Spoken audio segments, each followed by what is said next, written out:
All right, I think we're live, but I'm early and I gotta set up some stuff. So if you're here, just relax for a moment and I'll be ready. Setting up, setting up, setting up.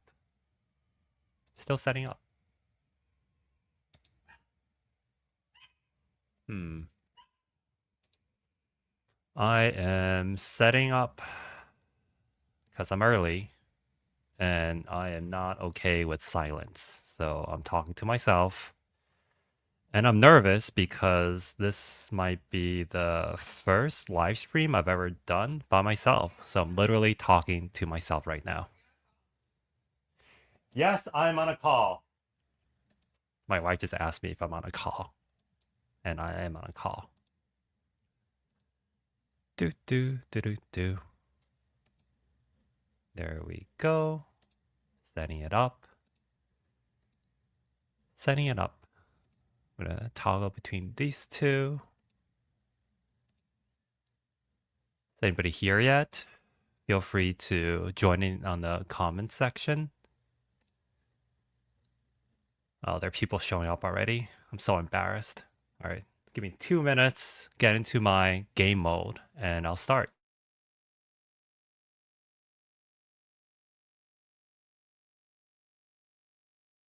Oh, you will be delighted today because there will be a shit ton of cringe. And I am feeling secondhand embarrassment for this like past hang, and I'm gonna feel firsthand embarrassment for current hang. So the embarrassment is gonna be like quadrupled. It's like embarrassment and cringe squared, exponential. So I hope you enjoy it because I certainly will not enjoy this at all.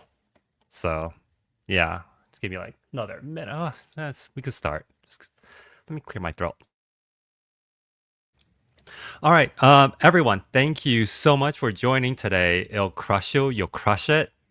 Oh God, thanks. I feel like there's like pro hang and anti hang in the comment section, and I love that. So one side is gonna win, and the other side is gonna be devastated, and that side is just me. So yeah, so thank you so much for joining today. My name is Hank, and I am currently working as a design recruiter. But prior to going into recruiting, I was a designer for about 10 years. My most recent role was at Boston Dynamics. I worked on the stretch robot as the sole designer with like a team of, like 100 engineers. So that was fun.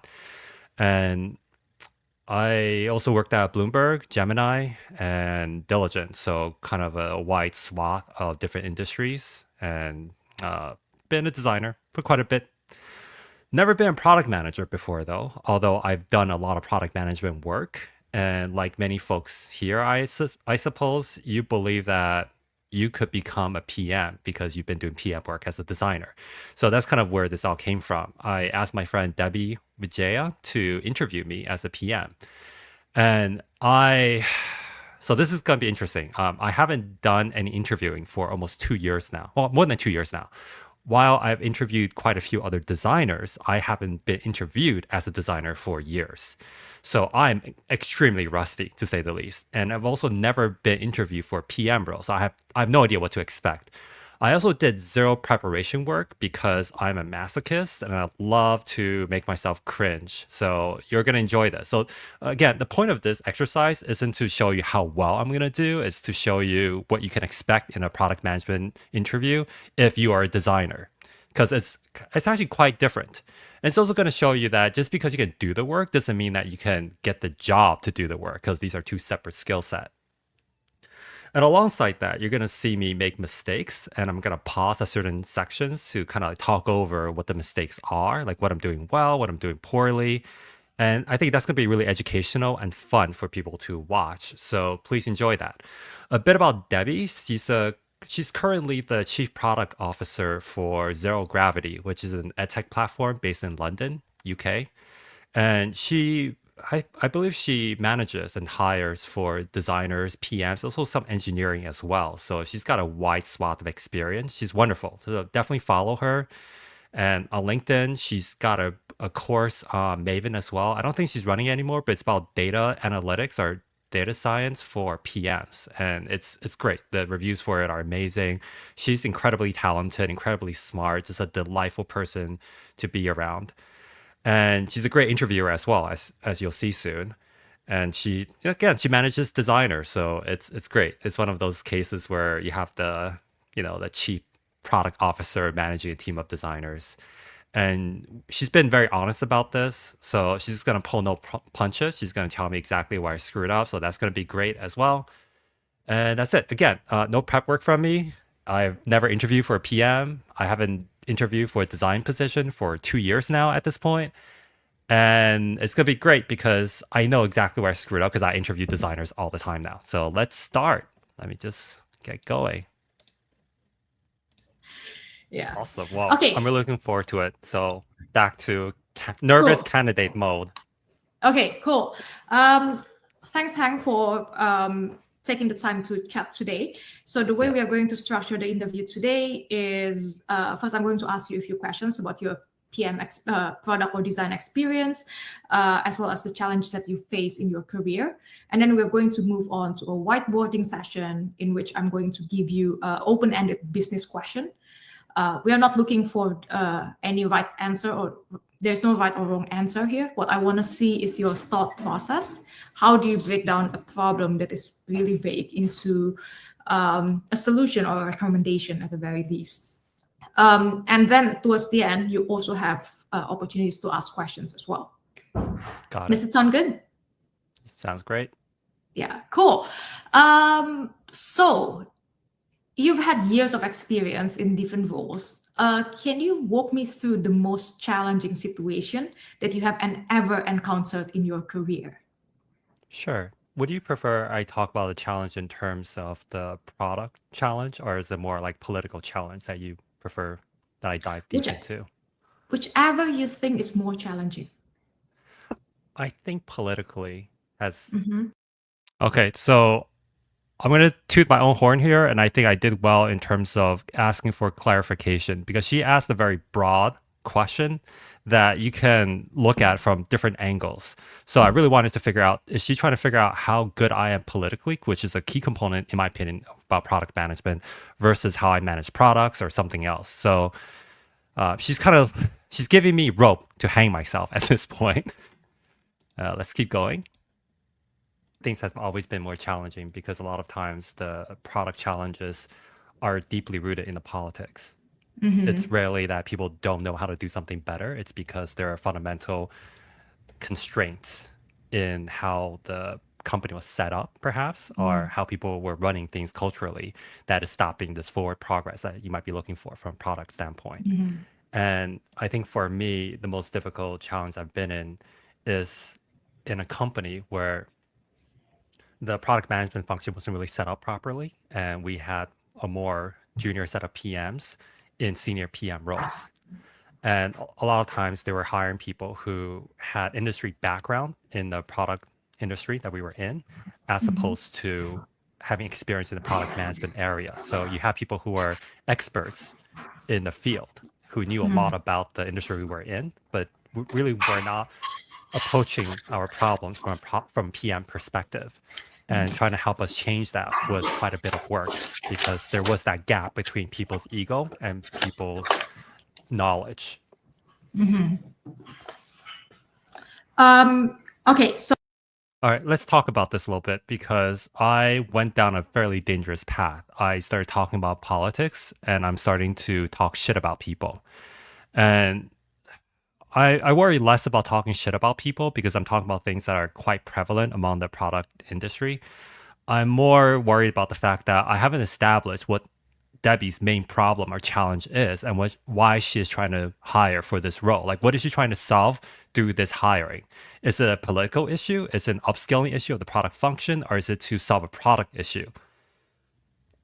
In most cases, especially for startups, you're trying to solve product issues. So for me to just kind of dive right into the politics might not be a safe bet. You really want to figure out what is their biggest problem first before you talk about the problems that you're solving, because you want them to be analogous in some way. And I skipped all that. Like if I were a designer, I would be thinking about it in terms of, okay, Debbie, tell me a little bit more about the problems you're trying to solve. What is your biggest problem, and how do you believe hiring for this role or hiring me would help you solve this? And without having done any of that, any user research, right? I dove right into a political area. So I don't recommend that. And I think I'm letting my own experience working with bad PMs color this interview. And I don't think you should be doing that. So mistake number one, and you'll see more later on. So you answered in a more general way. That was your biggest challenge. Can you paint a clearer picture here? So you are a designer at that time. Yes.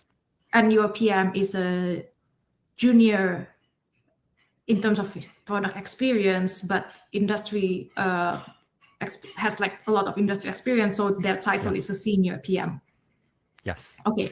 Can you give me an example of a situation where you found it challenging to deal with this person? Sure. So another mistake I made was that I wasn't specific enough, and she called it out right away. When you're talking about an interview, you want to give concrete examples so that it's more realistic. And I gave a very broad example. I'm kind of talking about how I'm not happy with the product industry or the product field, instead of talking about my specific experience at a single role. And I think Debbie really wants to dig into that. The other mistake I made was that I'm talking about a high level problem that I was not able to solve. And maybe there isn't a clear solution to it. And every time you're in the interview, you don't want to just be complaining.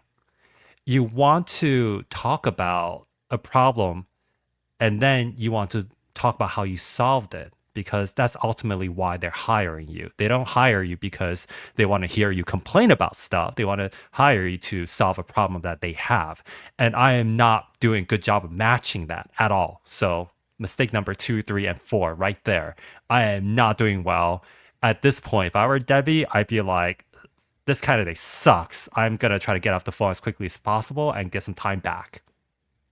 Sure. I mean, from a design standpoint, not having a product roadmap was extremely challenging because we really did not know what our North Star goals were and what we should be designing for. So, because of a lack of high level prioritization, it became very difficult for us to really figure out which features we should be shipping for and how we should be solving for the features, because every feature has different levels of solving it. You could implement a lot more work to solve it at a very deep level, but there's a sacrifice with that amount of investment. And because we didn't have these high level goals, it was very hard to figure out just how far we should solve something. Is something that was good enough already, or do we need to solve it at a much deeper level? Interesting. So again, I'm complaining about problems I'm facing as a designer working with PMs. And that problem wouldn't really happen if I were the PM in this role. So again, think about the problem that Debbie is facing as a chief product officer and try to solve for that. The only thing I think I did okay in is I'm talking about a lack of a product roadmap, which tells her that I'm probably create a product roadmap and that's necessary. But again, these are table stakes. These are not high level or advanced problems for most experienced PMs. It's just that I've been traumatized from working with really, really bad PMs. And again, while that is a valid concern, that is not an issue that Debbie is facing, and it's not a reason why she's hiring for this role. So Hang, shut the fuck up. Stop complaining. Focus on what Debbie needs. Please do that. Please. Okay, so you started by saying that the lack of roadmap, which in like the most basic definition to me, roadmap is this is what we're going to do today, this is what we're going to do next quarter, this is what we're going to do quarter after. Which I personally found it's fine if you don't have a roadmap, because especially in a smaller organization, situations change very quickly. So you might not know what to put in Q3. Or sometimes I like to say, like, I can tell you what I'm going to do in Q3, but I'll be lying. Basically, I'll be just making stuff up that I know it's going to change. But then you mentioned that it's like a roadmap, but actually the problem is not the lack of roadmap, but there's no North Star. There's no clear strategic direction. Like there's no clarity for you as a designer. How important is solving this problem? Like, do you have to go deep, or do you want to just create like a band-aid solution? Like how important is this problem to the overall strategy of the product? Is that right? Yeah, I think I agree with you that the product roadmap is never set in stone. It's a living document. Mm, However, each time it shifts and changes, there's always logic or new information behind that kind of change, right? Even if it's something mhm, like, oh, the chief product officer changed their mind on something. mm, At least you know they changed their mind and maybe perhaps why they changed it because they saw some new information that was important. mm, And because we didn't have that, it became as if we didn't really know why things were shifting all of a sudden. So that created poor mm, communication across all the different teams that we were working on.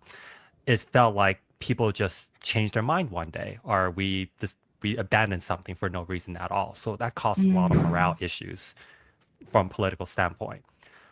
But I think the issue here is that I'm kind of talking about at a very high level as opposed Yeah. to be more specific. And I think for us, one example of a lack of product road mapping is the fact that we didn't really have product market fit and we didn't really know what the Mhm, threshold was. mm, So one ex- okay, so I noticed something I'm doing here. I'm I'm finally getting to the real problem here. And the issue is also that I'm taking the tactic of trying to exhibit expertise by talking about the problem at a high level. And I think that works in a social setting, but less so in an interview setting. So if Debbie and I were kind of like talking shop outside of work, outside of interview, I think what I'm talking about is going to be good in terms of showing her that I know about product management, I understand the field, and I can do the work. But I am not focused enough in what Debbie is trying to figure out in its short interview session that we have. And during interviews, time is incredibly, incredibly valuable. So you got to focus. You have to think about the main points you want to hit and hit them over time. And I am not doing that at all. So that's not great. Example, I'll be more specific. Like we were building a robot to unload boxes from a truck onto a conveyor. And mm, our biggest competitor in my mind at the time was human beings. We weren't competing against other robots. There aren't any mhm, robots working in this space yet. So the idea of how fast this robot should operate under what constraints was never spelled out to us. So as we're designing things, what should we be prioritizing? Should we be prioritizing for the user experience, speed of the robot, or perhaps helping people understand how the robot will work mm, within a complex work environment like a warehouse? So my goal as a designer at the time was to originally design the user interface, but I quickly realized it was way more complex than that because the user interface was the easiest part of operating a robot. Most people mm, understood how to use a tablet, how to use a phone, and any user experience designer can step in and say, okay, you press this button and it'll do something. It's a robot, it's all automated, right? But the complexity was in setting up the robot. There's a complex workflow inside a very perhaps dangerous environment like the warehouse where there are forklifts, there are constantly moving machinery that can seriously injure people. mm, So having a robot that's about 2 tons that could easily, maim somebody and be able to operate that in this complex environment is super important. So there's a service design workflow of that, but also more importantly in my mind, how well does this robot need to work in order to meet product market fit? Because you need to be competitive against human workers. So my mm, goal as the designer was at this point was to figure out how fast do humans work right now, and more importantly, how much are the companies paying per individual box unloaded onto the trailer. mm, Okay, so a few things that I'm doing okay here ish is that I'm talking about deep UX expertise, which is important.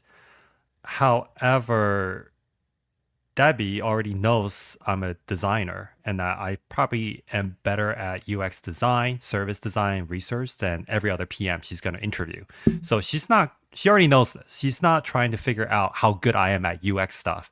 She's trying to figure out how good I am at PM stuff. So for me to talk about all these UX strengths, that's my UX designer background coming out because I can't seem to shift my brain over from UX interviews over to product management interviews. And I need to figure out what is Debbie trying to figure out? What is she trying to, trying to deduce from this interview? She's really trying to figure out how good I am as a PM, not as a designer. And my brain is still stuck in the exhibit strength signals about being a good designer. And that's a mistake that I'm making right now. So if this were a UX interview, I'm hitting the right points. If this is a product interview, I am not hitting the right points. So let's continue. mm, So this very, in my mind, became product management work because, or in a way, user research. And this Mm-hmm. isn't typically kind of work that a product designer would do because that information would be fed to you to say, okay, you need to operate at Yeah. this speed, so let's design Yeah. for that. So my goal at that point was to figure out this, to me, a very pressing challenge that we need to get an answer to before we can make further decisions that cascade downward. So you mentioned that your job initially was to design the interface, right? But Yes. was it also still up for grabs, like how the the the hardware itself, like the robots, like how fast it should go? That part is also still up for grabs. Yes and no. So the robot has Mm-hmm. already been developed. Mechanically Mm-hmm. speaking, it is pretty much set, right? So Uh-huh. the challenge at this point would be based on the roboticists or the people who are programming the robot to Mm-hmm. understand or read the environment and then act Mm-hmm. accordingly. So the robot needs to understand where the boxes are, how to pick it, grasp it, and then safely move it onto the Mm-hmm. conveyor. And there are a lot of challenges with this because the boxes come in all different kinds of sizes, shapes, Yeah. weights, and also they're stacked up differently. And also oftentimes the way it's stacked is not uniformal. So boxes can fall, they could be tilted, and the robot can have a difficult time reading that, understanding it, and then moving the Mm-hmm. boxes accordingly. So if we invest additional time in this area, then the robot could be potentially faster at picking this. However, Mm-hmm. there are also other challenges, like when there are interventions. For example, the robot doesn't know what to do because uh, there's an avalanche of boxes that came down, and Mm-hmm. now the human has to either step in and fix it for the robot, or can you teach the robot to fix it itself? So there are a lot of these product decisions that you have to make so that you know where to invest the kind of engineering resources that you have. Mm-hmm. And same with the mechanical engineering side, because you need to figure out how do you build a safety enclosure for the robot, or can the robot be by itself? So there are all these teams that you have to coordinate between uh, everyone, like safety, mechanical engineering, roboticists, computer vision, and all that. And also with the software platform on top of it that controls the Mm-hmm. robot from a tablet that I was designing for. Okay. And you don't think that the PM is doing a good enough job in rallying everybody around to make decisions, or even I feel like this was a trap question. Typically, you should not talk shit about your ex coworkers or current coworkers. But knowing me, you all know me to some extent, I will utterly fail this question 99 times out of 100. You'll see. like knowing which key decisions need to be made.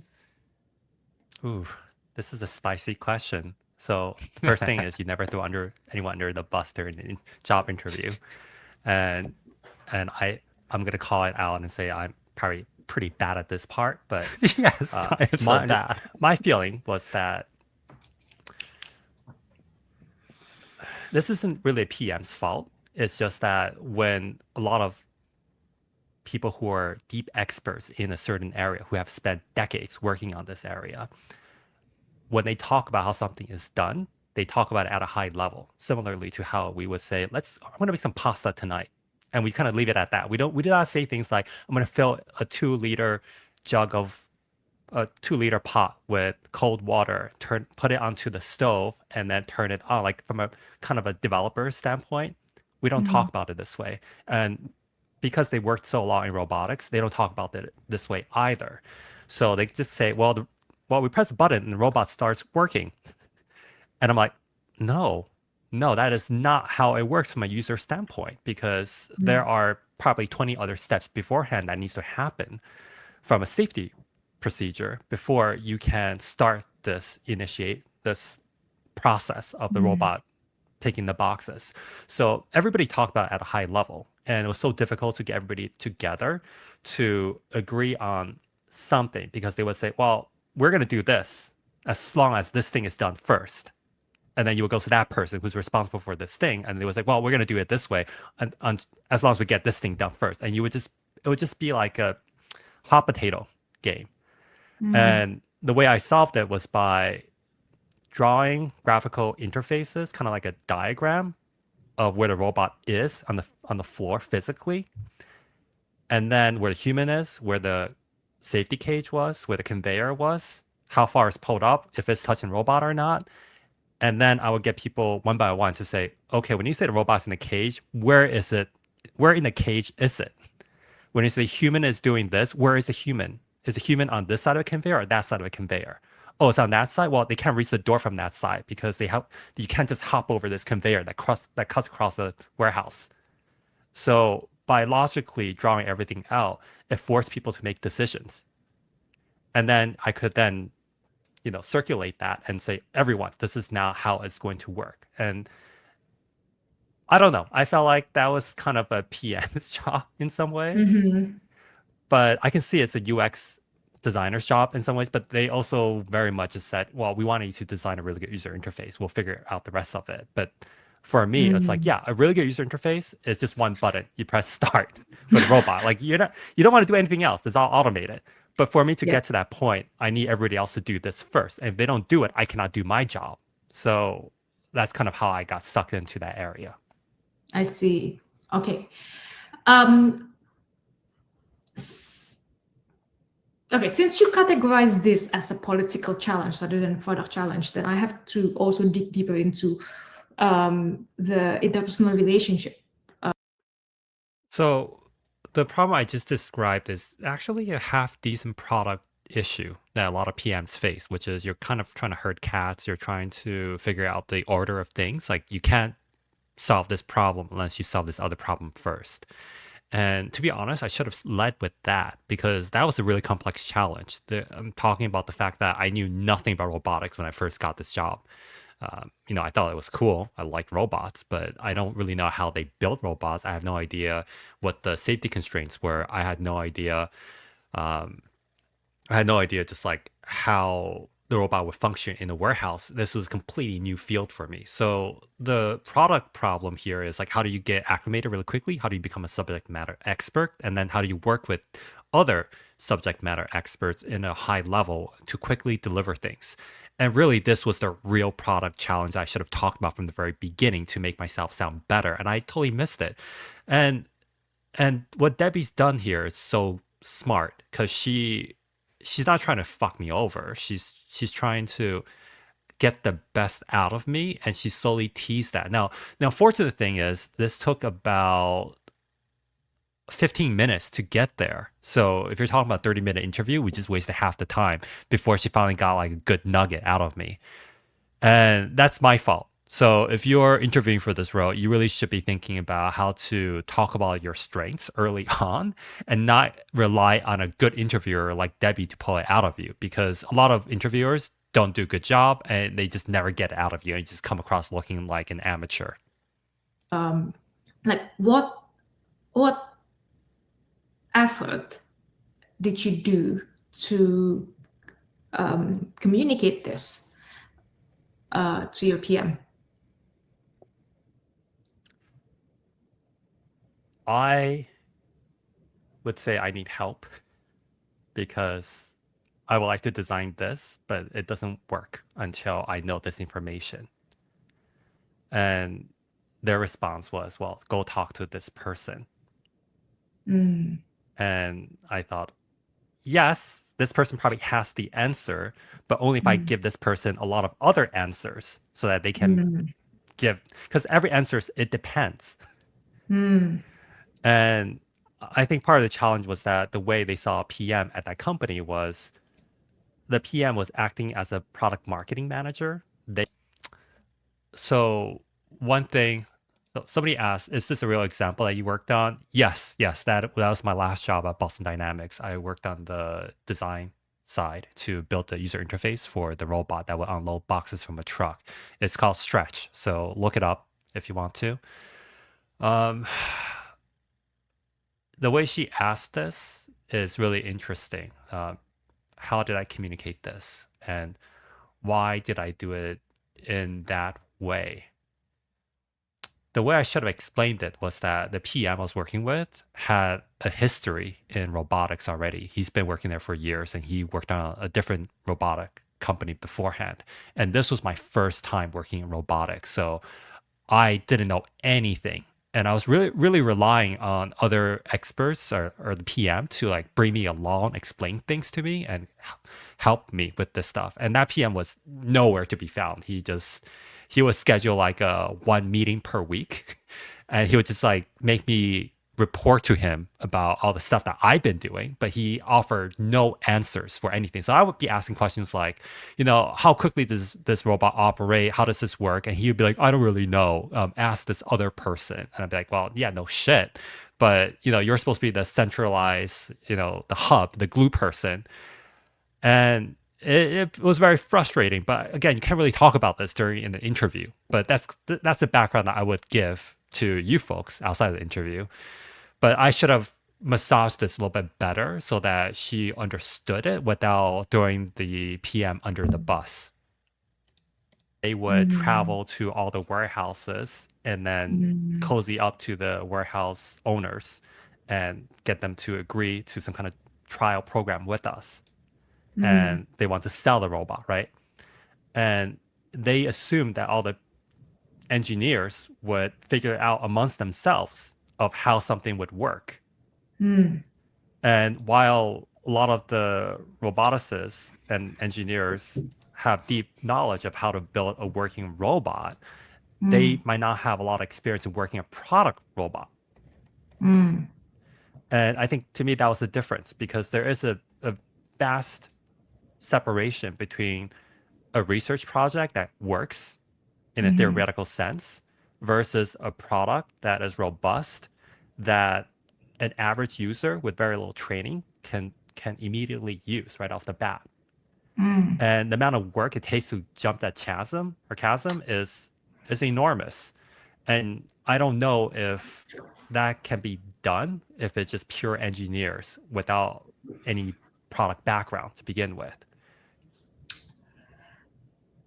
I found it interesting the moment you said that the PM job is working more like a PMM in this company, because initially when you said that this is a political problem, I thought you were fighting over the same land, i.e. this like critical product decisions land. We are, because a lot of this, the question is, how do we build something? How do we build an infrastructure in a complex warehouse space? And the PMMs own that relationship with the warehouses. And they control who gets to fly there and do research. So they believe that they could do research perfectly well on their own. And they don't need anyone else to go there and say measure the number of boxes that how quickly can a human unload a truck, for example.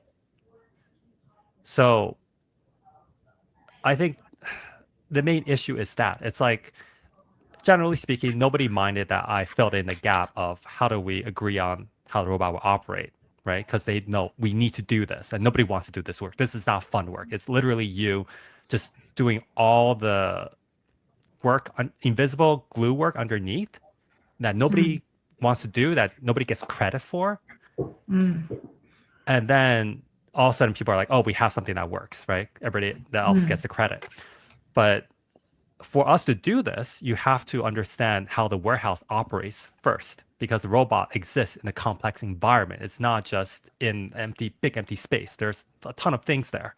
You need to understand how big a platform is, where humans are, what the downstream conveyor belts are like, because one traffic jam can negatively impact the financial outcome of entire warehouse, because there are main arteries.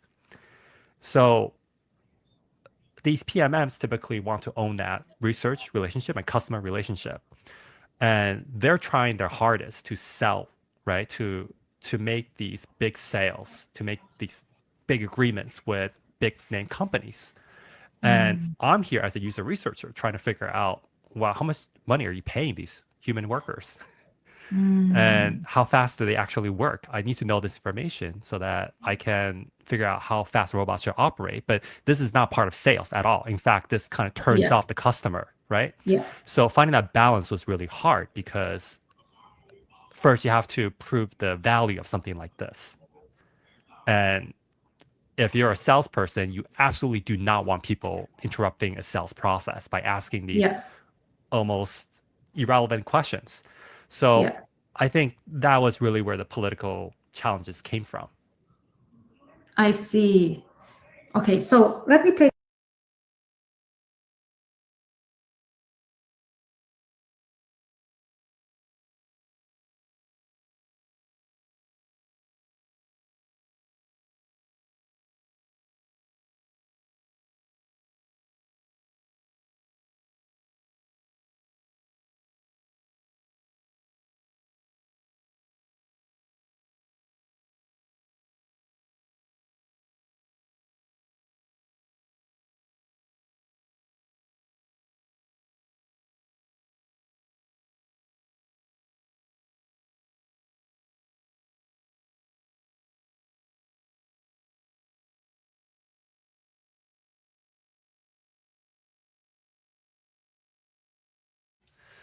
Fuck.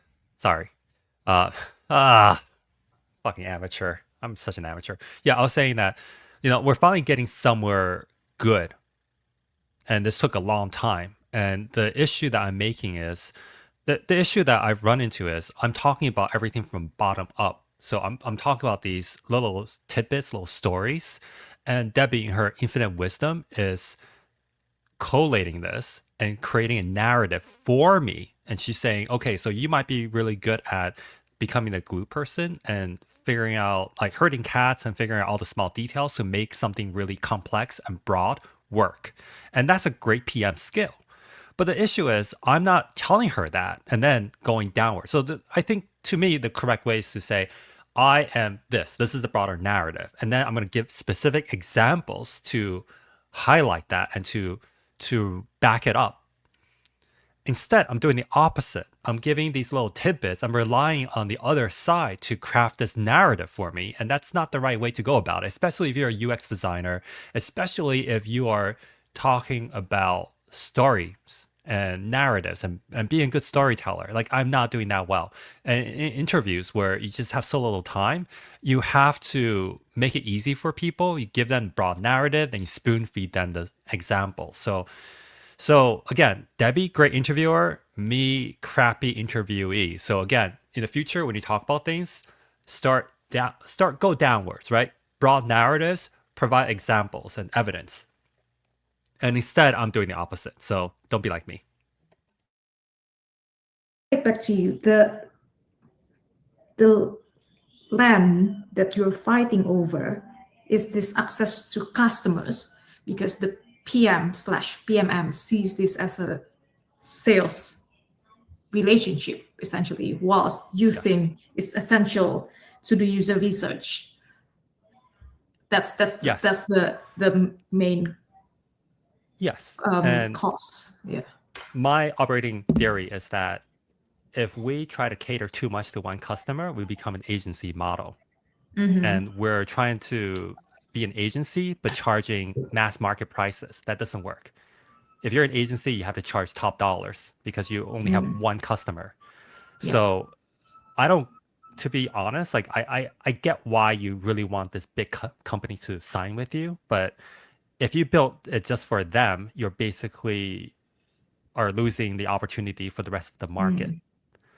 And it's more important that you understand how the market works overall versus what one customer wants. And I feel like that's kind of a big topic for a lot of PMs. When one big customer asks you to do something, do you say yes or no? And I know sales has a very strong opinion on this. And I feel like product has a slightly different opinion. I tend to be more on the product side because we're looking at it in terms of long-term success. I like this. I think I'm finally hitting some points. We're talking about prioritization. We're talking about how do you balance the needs of the sales team who are relying on commission versus the roadmap of the product and the business itself. And I'm also talking about broad business challenges of, do you start building for a single client or single agency, or do you try to do broad user research to understand the broader market and then build for that? So I'm hitting the right points, but I really could have hit this a lot sooner. Like, Debbie is doing all the grunt work, all the labor of making me look good. And I appreciate her for that, but you don't always get a Debbie as an interviewer, unfortunately. You're going to oftentimes get really shitty interviewers, and you need to do the labor for them so that they can spoon feed themselves. Okay. So if we go back to the original question, right? Walk me through the most difficult. Yeah, Sasha asked, perhaps what one customer wants is an insight to what other customers want. That is true. That's a total possibility, right? However, are you sure about that? If you're investing millions or hundreds of millions of dollars into building something complex like a robot, can you really say that this one customer represents your entire or broad market?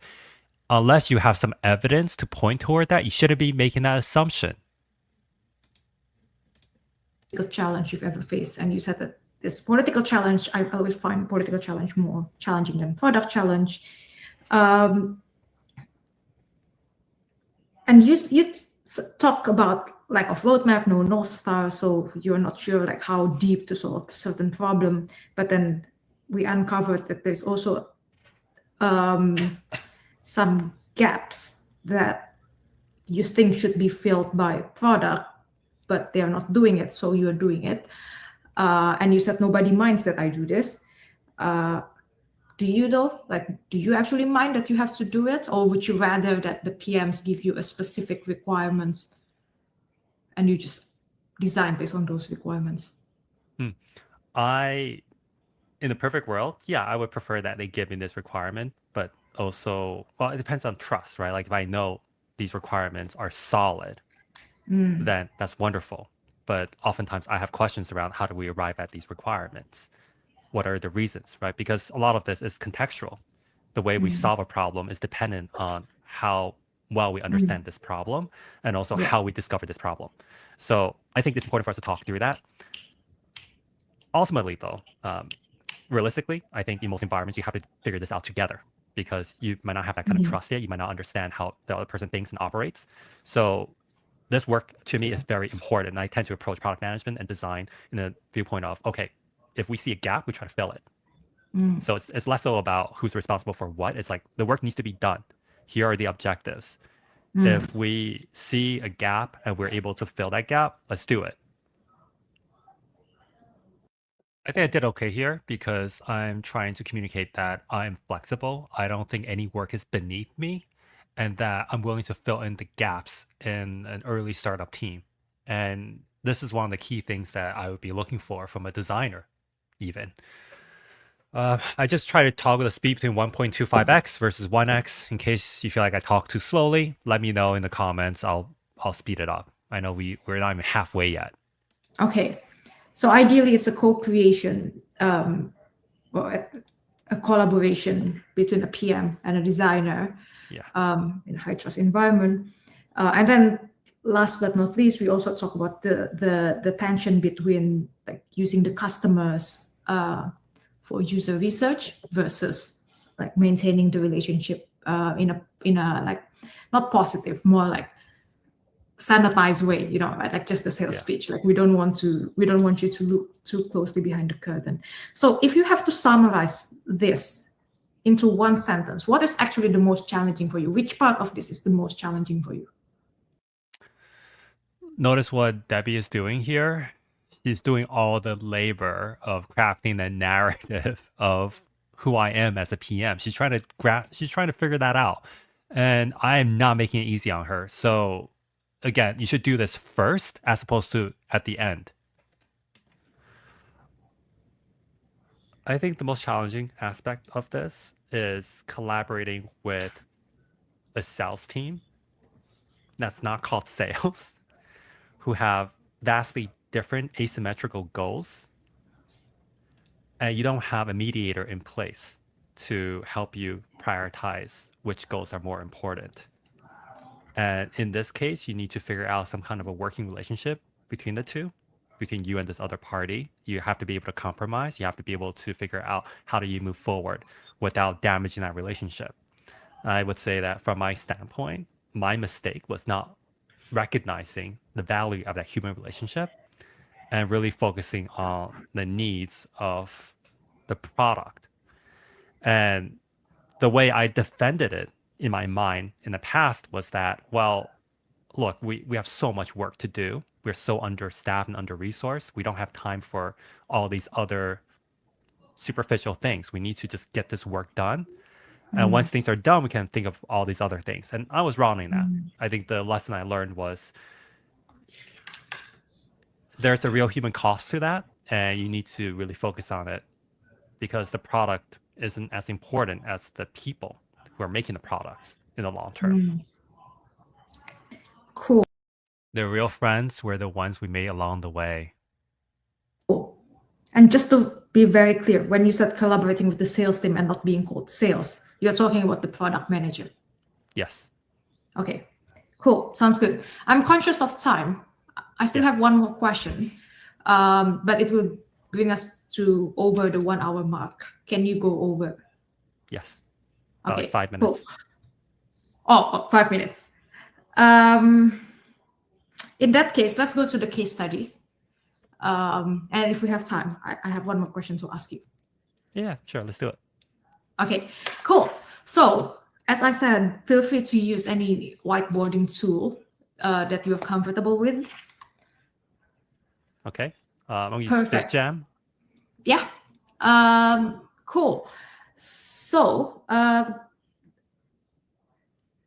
let's use Airbnb as an example, as a case study for this. So as you know, Airbnb is a marketplace for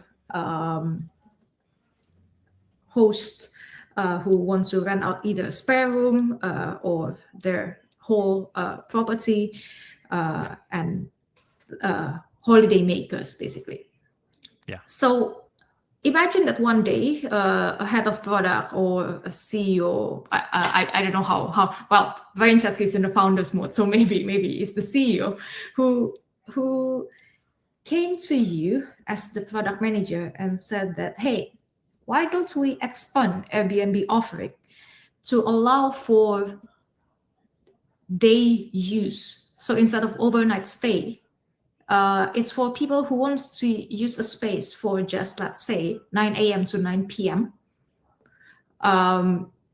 In this way, hosts have even more opportunities to rent out their spare space, and the guests also have more flexibility, basically, to choose a space that is suitable for their needs. How will you approach this? Not problem, but more like prompt.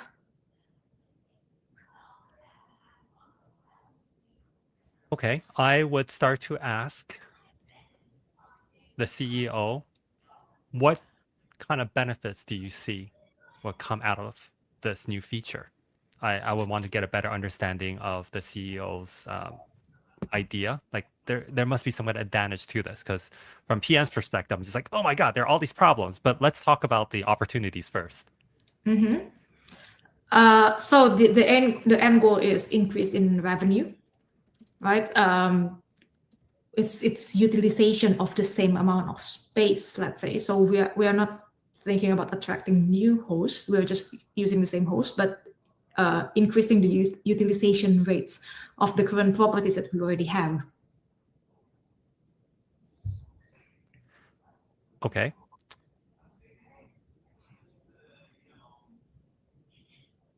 Are you asking how I would approach it in terms of the steps I would take or the conversation I would have with the CEO around this? It's more like if I ask you, as in I'm the CEO and I ask you, the PM, like, hey, think about this. In 3 days, come back to me with a presentation, what you have found. And then at the end, it's a recommendation, like whether it's worth doing or not. And if it's worth doing, what would be our next steps? Okay. So I would imagine this is in terms of revenue, utilization, same space, same host, increasing the rates. So ideally, we're asking our same existing customers to book more frequently and in a way that they wouldn't have booked before, because the concern would be that they're cannibalizing customers who were just going to book the entire day anyway because they need the space. And we would try to figure out if this would be an improvement in terms of revenue versus people who were either who wouldn't book it at all. So I would I still be all right, I'm going to pause here for a bit. Somebody said they lost sound. So if you're losing sound, let me know in the comments. I'll try to see if I can fix it. So what did I do good? What did I do well here versus what I do poorly? I think I did good in terms of first documenting all the asks so that we can refer back to it later on the whiteboard. Great. I'm pausing and asking questions to clarify what does she want from me out of this, which is good. But I don't think my questions are very good because, again, I don't have any experience doing whiteboard exercises as a PM. I have some as a designer. Even then, I was pretty weak at it. That was not my strong suit. I've failed interviews. I've lost job opportunities because I did poorly on whiteboard exercises. I'm not a performer, and you'll see soon why the way I think could be problematic. But so I started out documenting stuff. Good. I asked questions. Good. The questions I asked could be a little bit improved. I could have made some assumptions. Of course, she's going to be acting as a CEO, right? But she gave me some really important information, like come back to me in 3 days with the presentation, with the recommendation on whether or not it's worth doing. That was key for me. Now, the mistake I'm starting to make is that I am not documenting anything after this part. And the whole point of this is for a whiteboard is to document your thinking, put down certain points. But the way I think is I typically have everything stored in my head. I'm chunking on information before I document it. And you have to remember, this isn't a test on how you think necessarily. This is a test in how you present information to other parties. And I don't think I did a good job of that. And you'll see why. I'm talking to the CEO right now, or should I just go off and do my thing? Go off 'Cause and I- do your thing, but Okay. definitely think out loud and walk me through your thinking process. Okay, I would see this as a data challenge to start off with because of the amount of work that this would be involved. So there would be a few ways that I could approach this. There's a research way, there's a data way, and the data way would be to look at customers who. So I'm trying to segment the customers who are booking spaces for a short amount of time, and they decide not to because it is too expensive for their needs. And I think the problem is, how do we know what they do afterwards? Because there's always an alternative they're seeking, right? So they might come to Airbnb and say, well, I want this space for perhaps a birthday party. And I want to book the space and it's too expensive. I don't need it for the night as well. So that makes no sense. Let me find another space I can do it for cheaper. And from a data perspective, I think that's going to be a little bit hard to segment because you're looking for people who churn or who like bounce immediately after looking for a space. So I haven't used Airbnb in that manner yet, but I imagine that there's a way to look for spaces of a certain type. And this could be for parties, for example. So, all right, I'm letting my inner designer shine through here because, and this is again a mistake.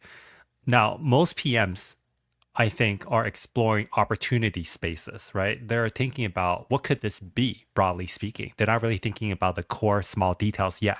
And that's how they should have approached this exercise, which is to talk about what can this be down the line? Because that's what the CEO is asking for. The CEO is not asking you to list out all the edge cases, all the things where this can go wrong, all the ways this can cannibalize your core business.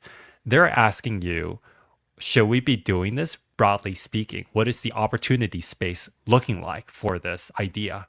And I've ignored all that because I'm a designer, and whenever PMs bring me stuff, I'm always trying to pick shit apart. I'm like, wow, this is a terrible fucking idea. Like, have you considered that you're just cannibalizing your own business by doing this? Why would you do this? Right? Because their heads are in the clouds, thinking about how can I create more business opportunities, another business line of profit.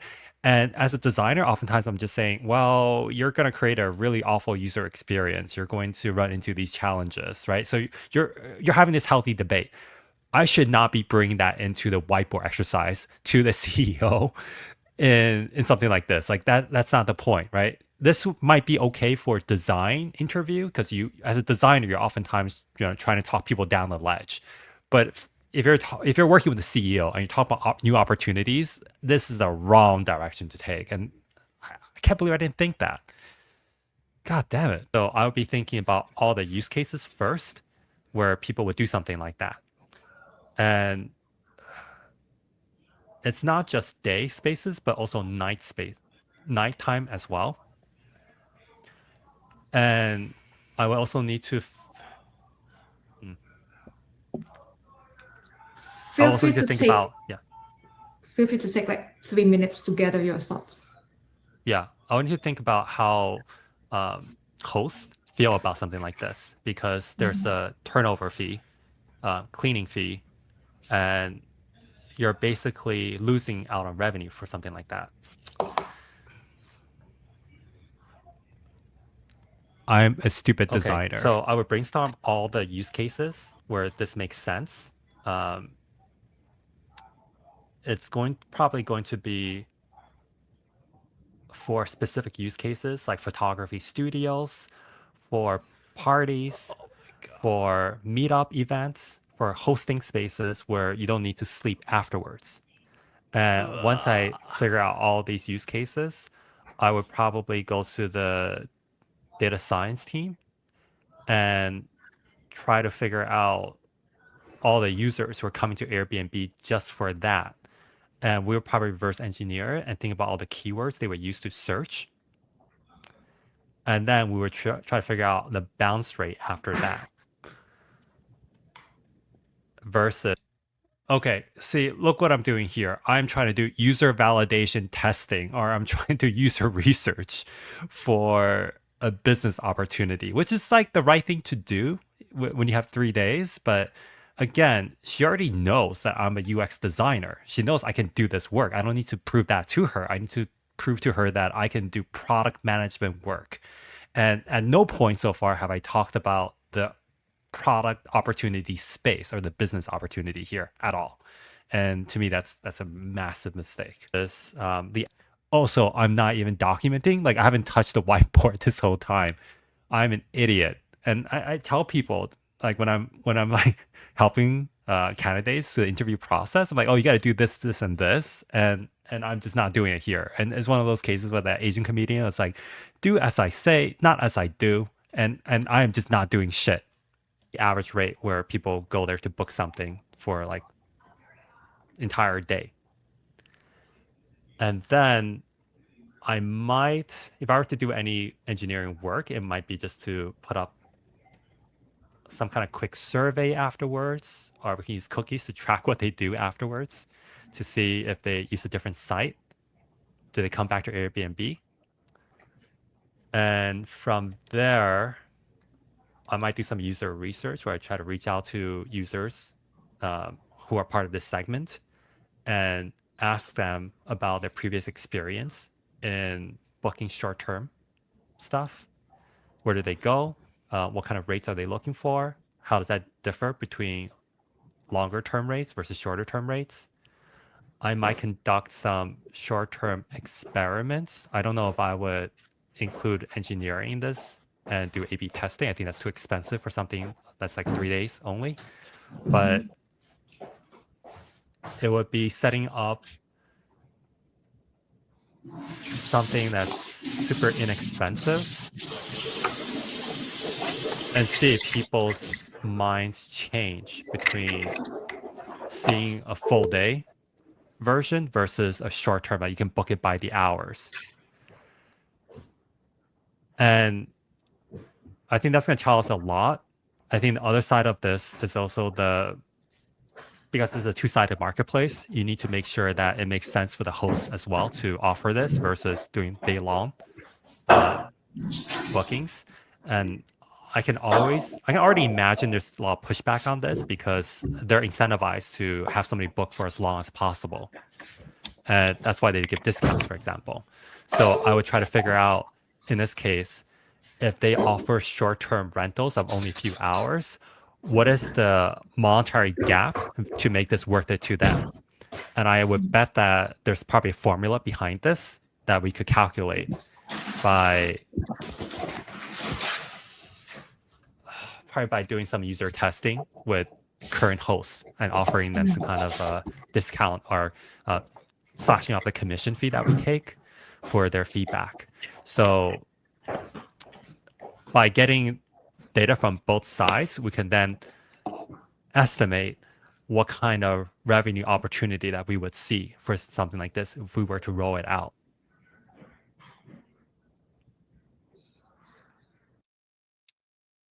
All right, this was tough. Not a great performance to say the least, and I'm just kind of struggling in the details of things. And while my answers are technically correct, these are not the answers that she was seeking because she asked a pretty different question. It's like, should we be doing this or not? I am not answering that. I'm kind of telling her the technical details of how I would approach this problem, how I would try to solve it, right? I'm not giving the CEO the answer of yay or nay. And that's ultimately what she's looking for. I'm giving the CEO of like, this is how we would go about doing it. Here are the details. Here are the technical details, right? So if you're working with the CEO, they probably care less about that. They're looking more for concise answers, go or no go. They don't really want to know if you know how to build it or how to test it on a technical standpoint. Can you elaborate on why talking about user research was a wrong thing to do? I think figuring out if people actually need this should be the number one thing. I would have done the same. That's because you and I both probably user researchers or designers, and we're thinking about it from a validation perspective. Again, Debbie already knows that I am a designer. She's not worried about my designer research skills. I'm going to be stronger than 90% of the, like 99% of the other PMs that she's interviewing right now. She's more worried about, do I have the PM chops? Am I thinking about the marketplace, the business size, the opportunities, things like that? Can I work with CEOs one-on-one? Can I answer their questions in a crisp and concise manner? And I am not doing any of these right now. So again, the CEO and Debbie are not looking for technical explanations of how I would do something. They're trying to see the logical or rational way I would approach it to give an answer of yes or no. Way before going tactical stuff like what she's talking about. Yes, that is correct. A PM would discuss the business case and opportunity in the audience way before into technical stuff. So I'm thinking like a designer again. You're trying to figure out, can you do the actual hands-on work? And I'm trying to prove to Debbie that yes, I can. Here's how I would approach it from a data science and user research perspective. And while the answers are not bad, like I could be more, concise and clear and not stutter as much. But that's not what she's asking for. 15 minutes testing on the business case. As a PM, the UX product team is fully capable of delivering this for the organization without agonizing for 15 minutes about testing on the business case. Yeah, it's true. Like that's where I screwed up. Yeah. Yeah. I mean, I'm glad everyone's seeing the mistakes I'm making. So it's good. I think we all agree on this. I could do a lot better for sure. Cool. So you've talked about the discovery process, right? Let me just play it back to you. So you're talking about trying to understand what are the use cases, such as photography, hosting workshop, and then go to your data. I'm finally using the whiteboard and we're like 20 something minutes in. And I'm like, oh, there's a whiteboard. I can type in it. Fucking moron. Hey, you idiot. You stupid idiot. You interview people all the time and you don't remember to do this when you're on the other side. Jesus Christ. The scientists trying to figure out how many people are searching for this, trying to understand the bounce rate and trying to track where they go. So you are trying to gauge demand from the data that you have, and then you will supplement it with the historical data that you already have, historical searches, and then you will supplement it with user interview, not necessarily to Airbnb customers, but for customers who are looking for short-term or day use venues. And then the third one is an experiment, like an A/B test to see whether customers will buy, basically.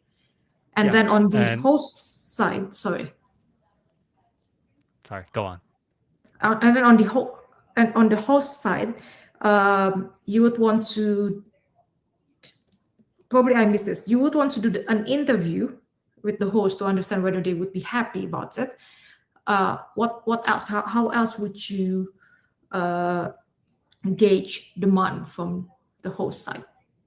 I I would worry less about the demand. I worry more about the amount of extra money they will want to charge because there's a premium rate attached to shorter rental periods.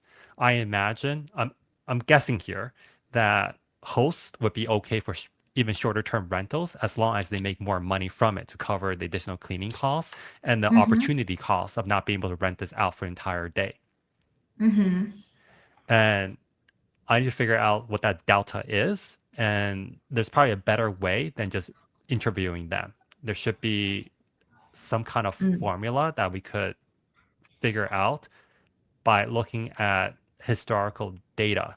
Because I imagine you can see the difference between the discounts that hosts offer between, say, 1 day versus 3 days versus a whole week or 2 weeks. And I bet if you were to graph it, it would be logarithmic, as in the surcharge goes way up the shorter the time frame is. And my guess is that that pattern will hold.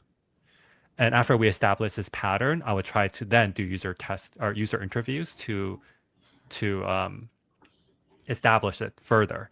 But as you're repeating it back to me, and I'm like looking at this, one key thing I forgot was market research. Which is what are our competitors doing Finally. in the short-term rental space? Finally. Because Oh Airbnb has to make sense in that context as well. That's the reason. So notice what I did. I dove head first, super, super deep. And I forgot something that would have been way easier to do, which is to just Google short-term rental spaces.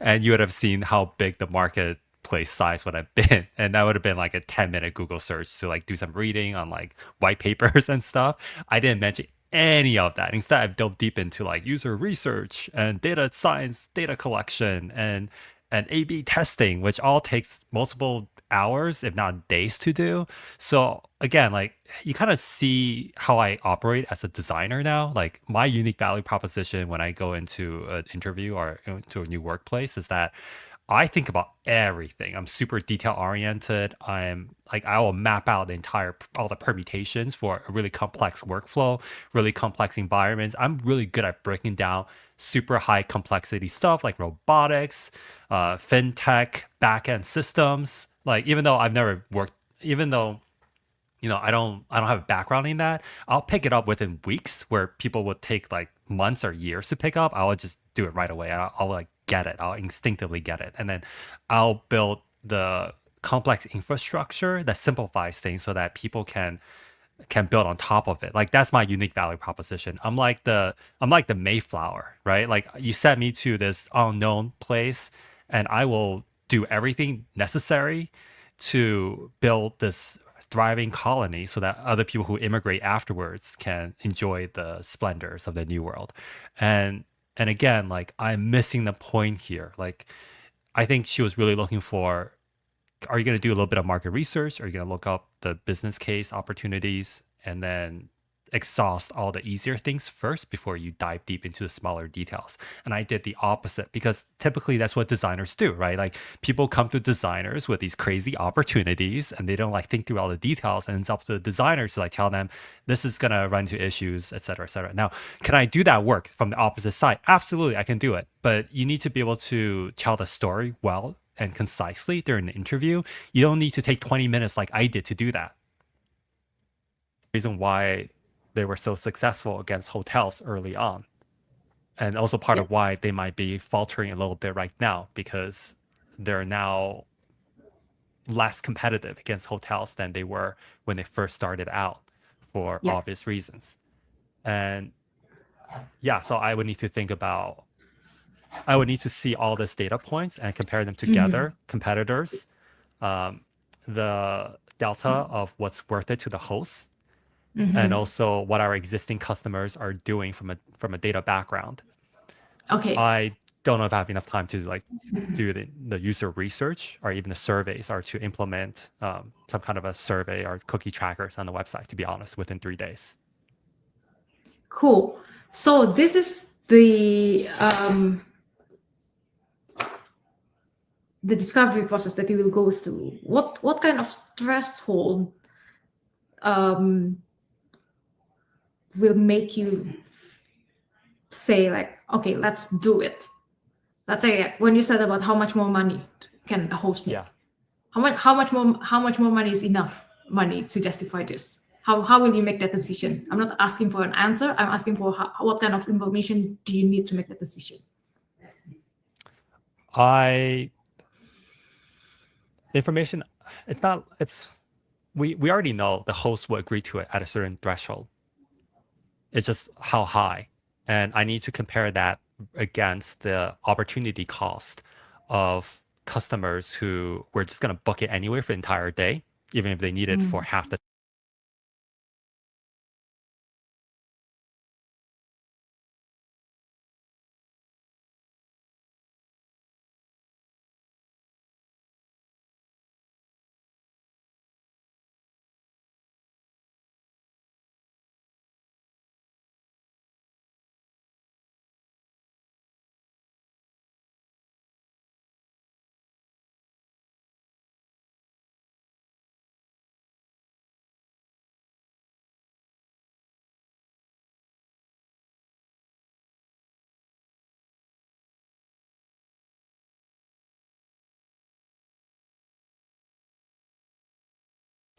Fuck, again, I hate when every time I eat, I do this where I just like mute myself. I forget I'll mute. Yeah, Dune, this is totally live and I just screwed up. But anyway, the point is Debbie is asking me what is the threshold to say yes or no to this, which is the original question all along. I just kind of like forgot about it. I just got like sucked into all the smaller details. Now, the way I explained it was all the cost, and I'm trying to weigh the opportunity with the cost and all that. And that makes sense from a UX perspective, but again, from a PM perspective, not so much. I think a better answer in this case would have been to talk about what is the product roadmap currently? What are the North Star goals? What are the Q1 to Q4 requirements that we should be building toward? What is a CEO telling to the board of directors or the investors of what we're trying to do? What are our revenue goals? Are we supposed to grow by this much? Does this fit into our current strategy, our current narrative? And these are all questions that I should be asking Debbie. And I have not done that at all. Instead, I focus on like the bottom level stuff, which is how much does it cost to do this, right? And that is definitely less important, especially if you're a higher level, like a senior PM, which is what this role would be if that I'm interviewing for. So again, it's like where at what level should you be focusing this? And I'm at the bottom, which is actually quite junior-ish when you're thinking about it, right? And she's really looking for that high level question or high level answer, and I'm not, it's not there yet. The time, and I need to compare that to customers who are going to leave because they don't have a cheaper alternative for a shorter amount of time and go with our competitors. So I think these three data points are going to inform if this is worth it or not. And of course, like how much it would cost to implement something like this, because there is an engineering, product marketing, and design, and everything else costs associated with it. So, but that aside, like that's a known quantity challenge. I would need to first figure out, am I cannibalizing my day long rentals?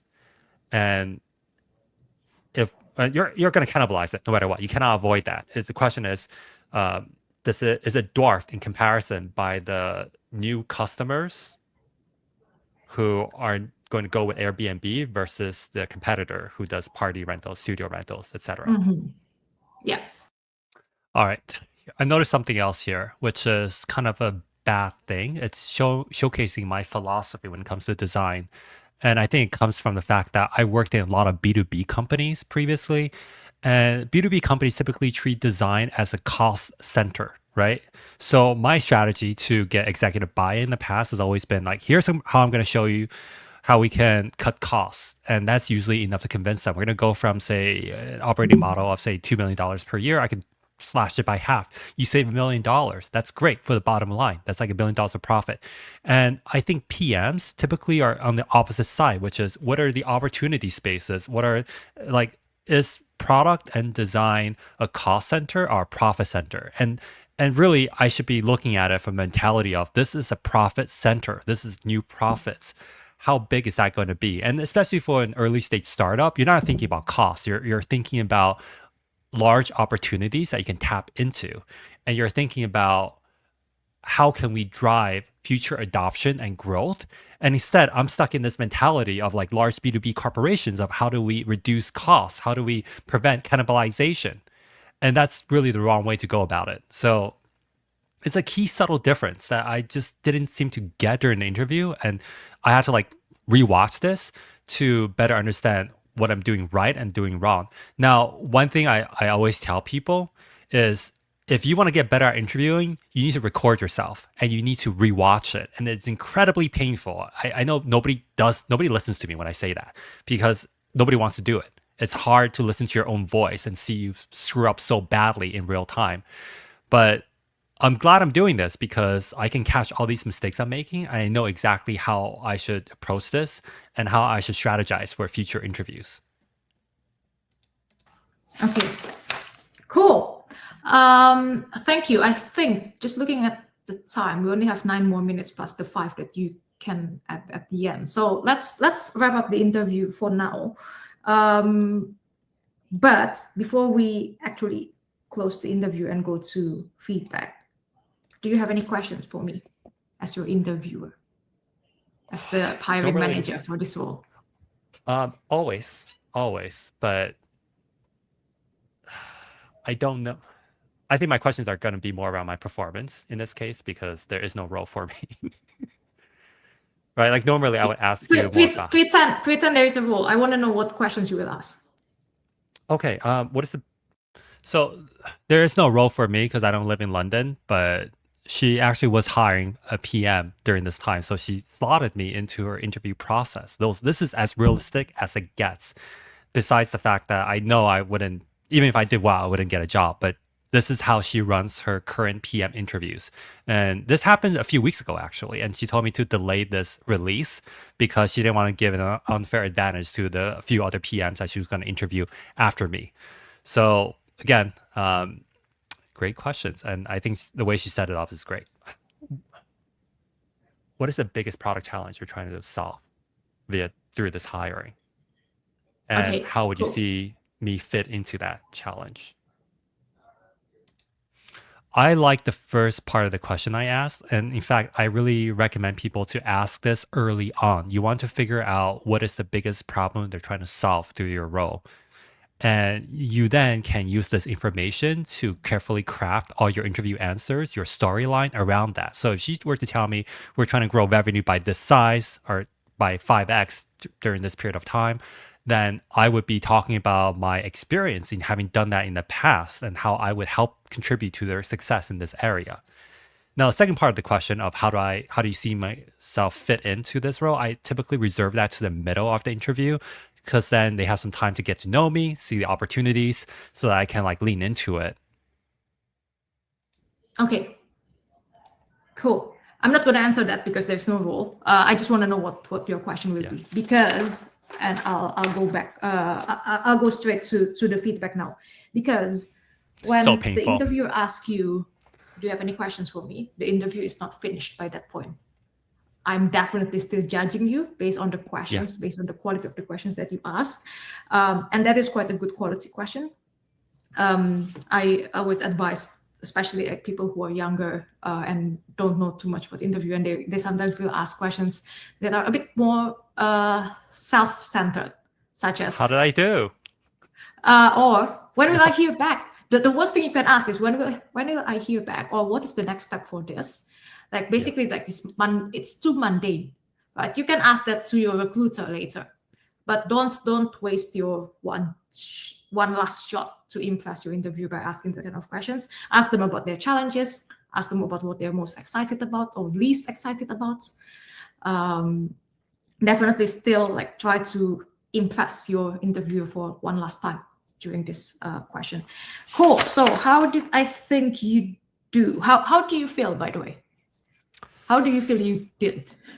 That was rough. That was rough for me. I believe that when you're giving examples, you have to be very behavioral oriented. You have to give very specific examples and they have to tie into an overarching story. And I did the opposite. I talked about the overarching story without illustrating it with with with actual facts and context. And I think that's a bad thing because I could just be making all this shit up. That's interesting because right now, listening to my interview again in real life, in real time, I disagree with what I just said. And I think what's happening is when something's happening and after it's happened, your memory of how you remember this event is distorted in some way, especially when you're experiencing it in the moment. And what I think I did here was I talked a lot about like individual examples, but I didn't craft an overarching narrative.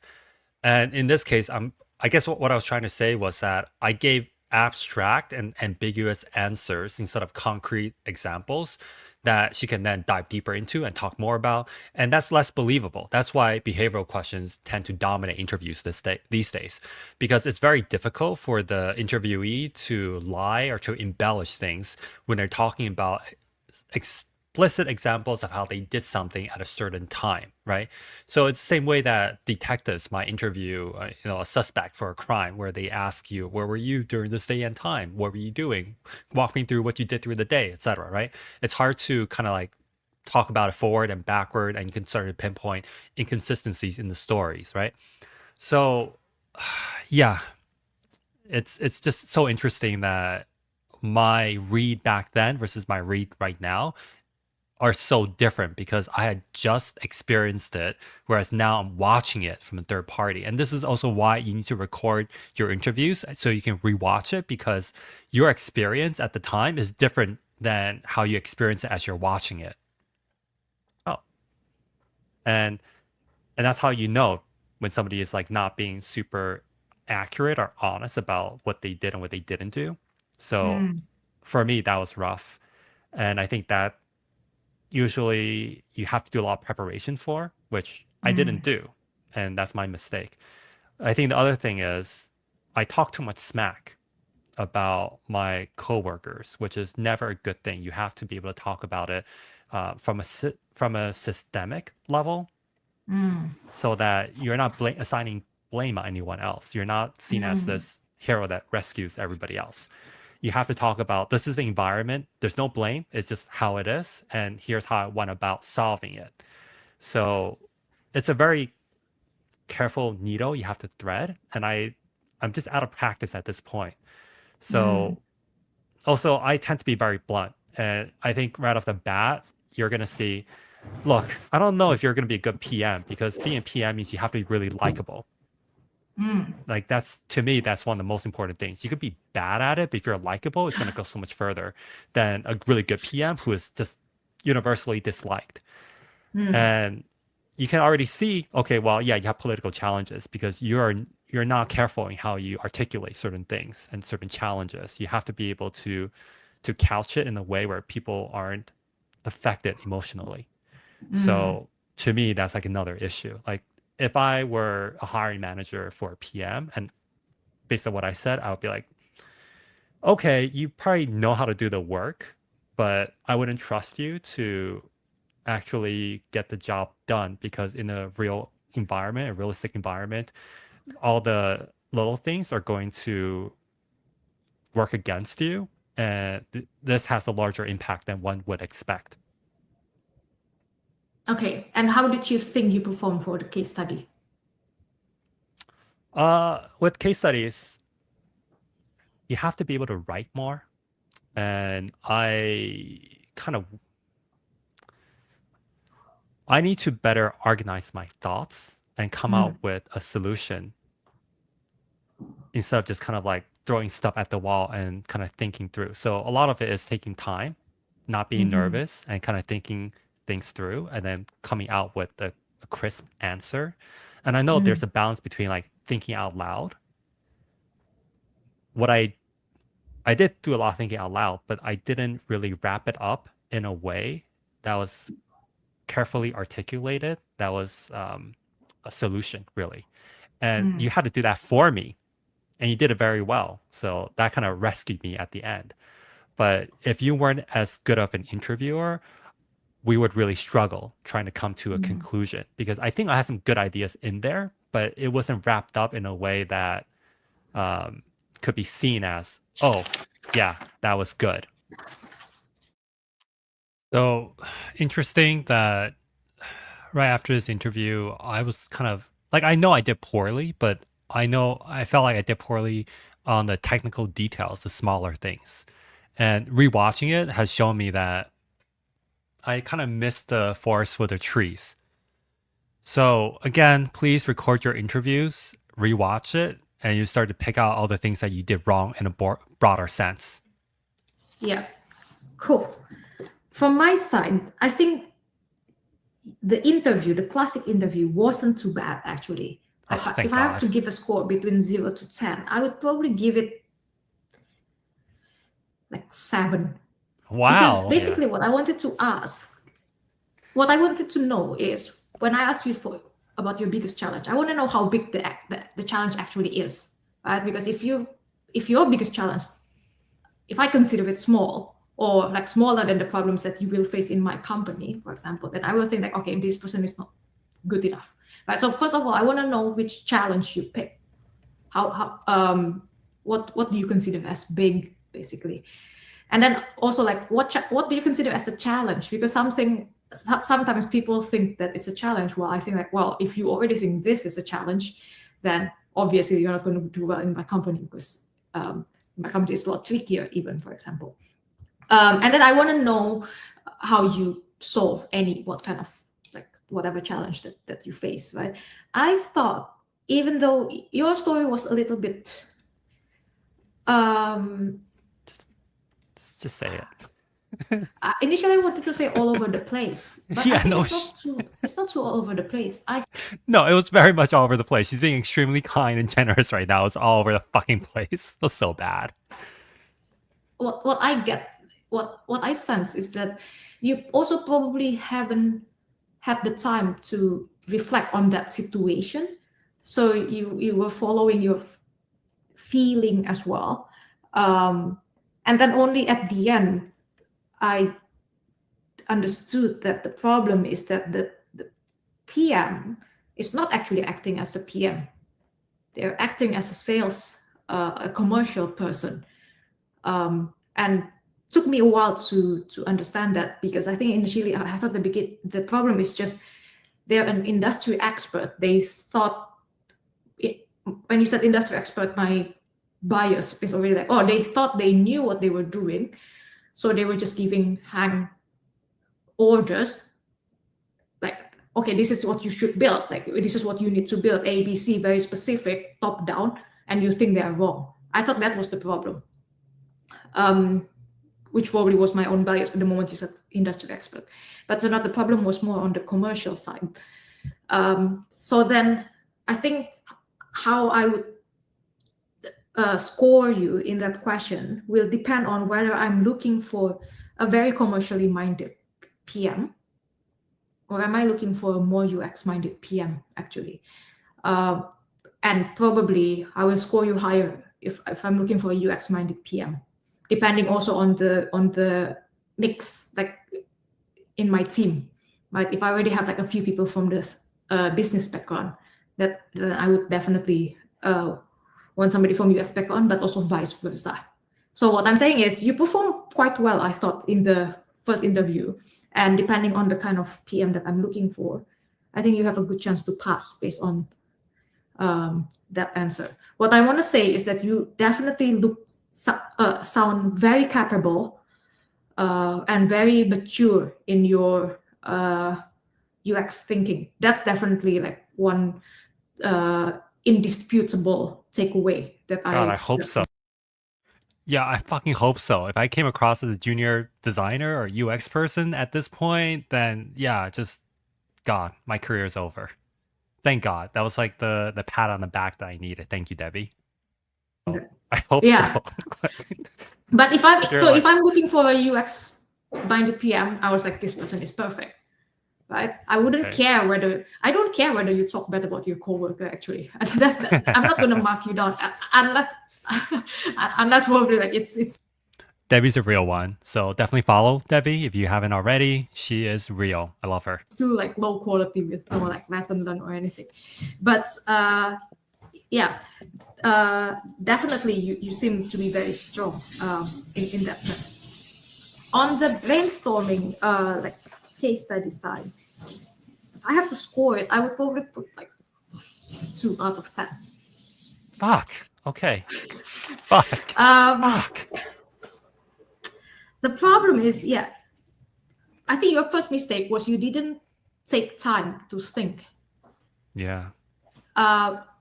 Take time to Sure. think and put the headlines, put some post-it notes, headlines on your Figma board, FigJam. Put the headlines first. So for example, the problem is you are throwing like, okay, first I'm going to do 1 and then I'm going to do 2. Oh yeah, and then I also need to think about 3, I guess. Right? It's very hard to follow, and you are also not using your FigJam to the highest potential. It's better if you say like, okay, I need to do A, B, C. Under A, I need to think about 1, 2, 3. Under B, I need to think about 4, 5, 6. But since the beginning, you already said like I need to do A, B, C. So one way you could have approached it is by saying, okay, Airbnb is a marketplace. So the way I'm going to structure my discovery is I'm going to look at the host and the guest. On the host side, I'm going to look at the revenue side, let's say, and then let's say to make it simple, I'm going to look at how much revenue they can make versus how much extra cost will they incur for cleaning and everything.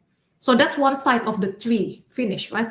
Host, guest, under host, revenue, cost. And now we're talking about the guest. And guest, you can talk about how much extra revenue versus cannibalization. And then you can, so revenue is business viability, right? You can talk about desirability, whether guests will even want to do it via Airbnb, for example, because let's say you mentioned that your use cases are workshops, photography, or hosting events. If most properties on Airbnb are private personal properties, maybe the guests don't even want to do it. So you talk about business viability, desirability from the user side, and then let's say feasibility on either the engineering side or other things like legal or something like that. So that's one way to structure it, like host, guest, under host, 2 things, under guest, 3 things. Give the headline first, and then once I could follow, okay, I know that you're thinking about this, and then you go explain those things one by one. Another thing that you could have started with as well, and by the way, everything that I mentioned just now, you touch on it briefly at the end, but then you touch on it like this.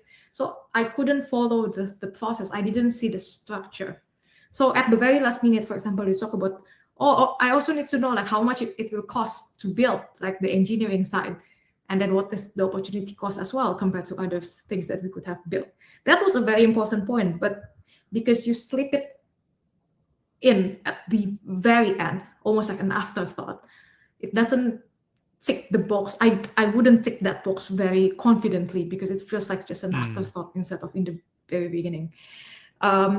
Yeah, so, sorry, I was going to say that another way you could have structured it, and again, you have mentioned it, but later, is doing it top down, right? I'm going to look at the size of the market. This is the total addressable market. This is how much, let's say, event space rental. This is a, let's say, $1 billion industry in the US, let's say. And these are the 3 key players for day use event space rental. and these are their, I don't know, weaknesses and strengths, and this is where Airbnb can come in, because Airbnb offers like unique spaces, blah blah blah. So that like top down approach, I think, is usually more common amongst like more senior PMs, because they are usually already more exposed to the higher level like business strategic direction, rather than just looking at the users that we have, basically. But So yeah, didn't you say in the beginning there's existing users only? existing host, I think I said existing host. Oh, I should not have assumed. Yeah, existing host, but could be new market for the Yeah, not the customers. same. Yeah. Rookie mistake. Yeah. So I think the main thing, again, you have touched on every single thing that I mentioned. However, the structure is the part that is lacking the most. Hmm. All right. You're totally writing all this. And I have really bad ADHD, and I don't take any medication today. But that's not an excuse. And I think I need to think about how the way I think about things needs to be better structured. And I think that's the challenge for me more than anything else, because time is winding down and I'm not really thinking it through. I feel like I can get the right answers that you might be looking for, but it's not being articulated or formatted or structured in a way that is convincing. And I think that is very important for a senior PM, because you cannot communicate like the way I just did to executives, especially, or even to engineers and designers and anyone else, because it would just come across as spaghetti on the wall. So, yeah. Okay. Can I just give one last Yes. one last summary, right? You're a designer in this role play. I mean, you're a designer who wants to become a PM, right? My biggest worry as a hiring manager is that you are still thinking as a designer, i.e., mostly thinking about the users, Yeah. focusing on user experience and not business metrics. So you have to prove me otherwise, right? So I would even say like under index on your UX stuff. Don't start talking about user research. That's a very like design process, How right? dare you? I know you will do user research. That's not the part that I'm worried about. If I'm interviewing a salesperson, I would want this person, the salesperson who wants to become a PM. I mean, I would want to hear the salesperson mention explicitly, I'm going to do user research, right? But for you, I want you to mention explicitly, I care about business metrics. I care about revenue. I'm going to do competitor research. Basically, like you, in the short amount of time that you can have to convince me that you're a good hire, you have to answer mainly my doubts about your weaknesses. I have less doubt about your strengths. Got it. Yeah. Got it. This makes a lot of sense. I appreciate your taking so much time and trying this out with me. It was a lot of fun. My pleasure. My pleasure. I hope I wasn't too harsh. No, this is great. I feel like I got my ass kicked, but I deserved it and it felt good. So I appreciate everything you did. I got to run, but all right. That was painful to watch, but I think super educational. I learned a lot from watching it, and I hope you folks did too. We can do some Q&A at this point. If anybody has any questions or ideas on how we can improve this for the next time around, happy to hear it. Yeah, questions, people. Anything I can do better? Anything at all. Oh, and of course, follow Debbie with Jaya. She's on LinkedIn and she's wonderful. I couldn't say enough good things about her. Super smart, definitely gets it. And I would love to work with folks like her, like PMs like her in the future. I haven't been as lucky, unfortunately, but yeah, you should definitely follow her and see what she's writing about. She's just awesome. I think she just recently wrote a Medium article. So find that, read it, give her a follow. Any questions at all, folks? I'm gonna close it out in about a minute. So no questions, no live stream. Nobody at all. All right. Cool. Closing it up. Thank you everybody for watching through this entire stream. It's almost 2 hours long, and I hope you found some value out of it. If you have other ideas on how I can try out different things like this in the future, happy to hear it. If you know any PMs and like the VP level, director, or chief product officer level who would want to interview me and kind of kick my ass a second time, I would love that. So introduce away. That'd be great. How do I go about recording myself? I use StreamYard. So they're all the same. You can use StreamYard. You can use Freestream, or like there are a bunch of these different tools. We can like definitely catch up afterwards and talk about different tools. I think StreamYard is okay. It's a little expensive for what it is, but the quality is good enough. I haven't had any major issues, and it's also easy to use. So the first time I did live streams, I didn't realize that LinkedIn live streaming was so awful. You have to buy a separate tool to live stream on LinkedIn.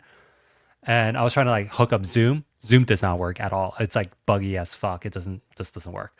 And I was like, oh my god, I need to do this right now. And I bought the account and I set it up within like 5 or 10 minutes, and it went off without hits. So I've been with them ever since. Be careful, being half of this, you might turn around and find yourself accepting a PM offer. I doubt it. They would need to extend an offer first. And at the rate I'm going, that is not going to happen anytime soon. Pack with so much value for designers who are exploring the PM world. Thank you so much. I appreciate that. And I hope you folks make that journey, because I am not going to make that at this rate. What motivations do you think UX designers have in becoming PM, and did you think about that in this interview? I think that the design field's like kind of splintered a little bit. It's been really rough due to layoffs, due to the high bar of hiring. So a lot of designers are worried, rightfully so. There are a lot of designers I talk to who, to be frank, are probably not going to be able to find a job anytime soon unless the market changes, because their skill gap is like around here, and the threshold to land a senior design job is like up here. And the issue isn't so much that they didn't like decline in skill between 2 years ago and now. Their skills have been roughly the same. In fact, it's probably a little bit higher now. It's just that the bar for hiring has been ratcheted up so much that these designers have to then catch up, and catching up and bridging this gap is so hard right now. You're talking, some of these designers, I think they need to spend like 6 months or 12 months to do just like focus on upskilling, nothing else. And then they would have a shot at getting a job. And that's super difficult. And there's also a lot of designers who don't want to make this upskilling effort, because to them, it's not really upskilling, it's reskilling. You're going from being research oriented or strategy oriented over into craft. So what they're good at isn't really in demand right now, unfortunately, in the job market. But it also does translate fairly well into product management. So they're thinking, maybe if I just upskill a little bit, if I like learn how to talk the talk, or try really hard, or get some mentorship and coaching, I might be able to get a PM role. And I think that's roughly true. I think the issue is that designers are not understanding what is happening in the PM world right now. There is a lot of pressure put on PMs to also upskill. These layoffs didn't just affect designers. Now PMs are asked to do a whole lot more. And the threshold to get hired as PM is also being raised as well. So not only are you, going to a fairly difficult field that's, growing in difficulty, but you're coming at it with a disadvantage of being an ex-designer without any formal PM titles on your resume. So people are going to be looking at you with some skepticism. And I think, Debbie is wonderful. She's able to kind of like think about it in such a creative way where she's not being biased in some ways, but I don't think a lot of PMs PMs at her level do so. I think a lot of PMs are gonna think, well, you haven't really done real PM work. You've been a designer who's done some PM work. I'm still gonna trust a bona fide real PM who's had real PM titles in their resume. If you're allowed to record some first thing, how to go about asking an interviewer. I'd wonder if you are allowed to record. Well, yeah, I mean, I got Debbie's permission, but if I want to get interviewed elsewhere, if I were to be interviewed for real, they probably wouldn't agree to allow me to record it. But for these mock interviews, I think people are down for that. It's fun, right? You learn stuff. You can kind of see where you're screwing up or where the other person's screwing up. Big topic that needs attention. Yeah. I think that's a whole other can of worms because you're betting on conversation design really growing, and we don't know that yet. I think it's growing, but you don't know yet. We'll see. All right, I'm pretty tired. I got other stuff to do, but thank you everyone for staying through this entire talk. I had a lot of fun. I mean, thoroughly embarrassed. I hope this was educational and fun for you, and I'll see you around. There's another live chat Monday next week at 12 p.m. Eastern time or 9 a.m. Western time or Pacific time. It's going to be me reviewing Tommy Gioco's course, Making Design Decisions. So we'll be live streaming, watching the entire course, and I'll be giving my reviews and thoughts around each chapter. So it's going to be a lot of fun. If you're interested in his course, I think it's about $400, and this is me giving you a free preview of what the course might be like, if it's right for you. And if you want to follow along, definitely purchase the course. We can do it together. So see you guys soon. Thanks, everyone. Take care.